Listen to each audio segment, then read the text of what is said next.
కార్తీక సోమవారం కన్నా 100 రెట్ల ఫలితం కార్తీక మాసంలో వచ్చే శని త్రయోదశి. ఆ శని త్రయోదశి కంటే 1000 రెట్ల ఫలితము కార్తీక పౌర్ణమి రోజున. ఆ కార్తీక పౌర్ణమి కంటే 1,00,000 రెట్ల ఫలితము కార్తీక శుక్ల పాడ్యమి రోజున. ఆ కార్తీక శుక్ల పాడ్యమి కంటే 1,00,000 రెట్ల ఫలితము కార్తీక ఏకాదశి రోజున. అటువంటి కార్తీక ఏకాదశి రోజున అనంతమైనటువంటి ఫలితం అనేటువంటిది ఈ యొక్క కార్తీక శుద్ధ ద్వాదశి రోజున కలుగుతుంది.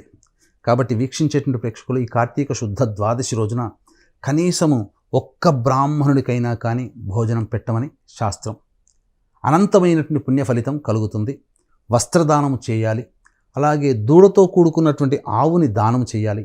ఇటువంటి పనులు చేసినటువంటి వ్యక్తులకి పాపరాశి పూర్తిగా తొలగిపోయి పుణ్యరాశి పెరుగుతుంది. తత్కారణం చేత ఆ కుటుంబము సకల సంపదలతో భోగభాగ్యాలతో శివానుగ్రహంతో వెలసిల్లుతుందని చెప్పడంలో ఏమాత్రం సందేహం లేదు.